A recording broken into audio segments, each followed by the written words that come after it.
Deep inside the belly of a modern steel mill, the air does not just get hot, it physically assaults you. We are talking about an environment where temperatures routinely exceed 2,700 degrees Fahrenheit, where liquid metal boils, spits, and illuminates the dark industrial cathedral with a violent, blinding orange glow. Down on the floor, it is absolute chaos. But if you look straight up, 80 to 100 feet above this man-made volcano, you will see a solitary figure, the crane operator. This person is sitting inside a small metal box, suspended by heavy steel cables, maneuvering a ladle that weighs over 300 tons and is filled to the brim with liquid death. It looks like the ultimate seat of power.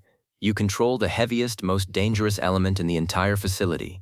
But there is a silent, absolute, and terrifying rule that every single one of these operators must follow. A rule written not just in the safety manuals, but in the blood and tragedy of the industry's past. They are strictly banned from looking directly down at the molten steel they are carrying. Why would the person driving the most dangerous machine in the factory be completely forbidden from looking at it? If you are enjoying our channel, subscribe and turn on the little bell so you don't miss any content. It helps us a lot, and it's free. To understand this bizarre paradox, we have to look at what happens to the human body when it is suspended directly above a cauldron of boiling iron. It starts with the physics of heat. When steel is liquid, it does not just radiate warmth, it creates massive, violent updrafts of thermal energy. Think of it like a localized hurricane of invisible, scorching air rising straight up toward the ceiling. When this thermal column hits the crane cabin, it creates intense turbulence and continuous micro-vibrations. But more importantly, it severely distorts the air itself.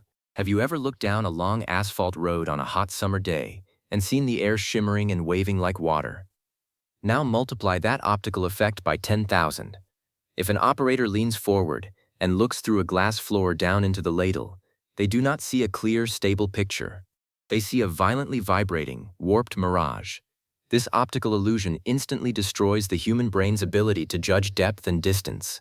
When you are moving a 300-ton bucket of liquid fire, a miscalculation of just 2 inches can cause the ladle to clip the edge of a furnace, spilling a wave of molten metal onto the workers below.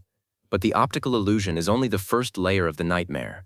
The real danger, the one that permanently alters the operator's body, is completely invisible to the naked eye. Liquid steel emits an extreme, concentrated dose of infrared radiation. When you look at a normal glowing object, your eyes take in that visible light. But infrared radiation operates on a different frequency. It penetrates deep into the eye, bypassing the surface and directly cooking the crystalline lens from the inside out. For decades, before modern regulations caught up, older operators suffered from a terrifying occupational hazard known as glassblower's cataract. By staring down into the glowing vats shift after shift, their eyes were literally being hard-boiled over years of exposure. The lenses of their eyes would turn completely opaque, blinding them permanently. You might think a simple pair of dark safety glasses would solve the problem, but the sheer volume of infrared energy shooting straight up from a massive steel ladle requires heavy industrial-grade shielding that a simple visor cannot provide. Yet, as devastating as the physical damage is, it is the psychological toll that truly explains the ban. Staring into a massive, pulsating pool of blinding light while suspended in the air triggers a bizarre and highly dangerous neurological response. This brings us to a phenomenon the French call l'appel du vide, the call of the void. It is that strange, intrusive urge you get when standing near the edge of a cliff, the sudden, irrational thought of letting go. Now, put a worker in a tiny metal box, 80 feet in the air, vibrating constantly. Below them is a mesmerizing, rhythmic, glowing pool of infinite light. The human brain is naturally drawn to high-contrast, pulsating lights. Operators who stared down into the furnace for too long reported entering a state of heavy hypnosis, a dangerous, silent trance. The intense heat, the steady humming of the massive crane motors, and the blinding orange void below would lull their brains into a momentary shutdown. In a job where one single second of inattention means a catastrophic explosion, being hypnotized by the steel is an absolute death sentence.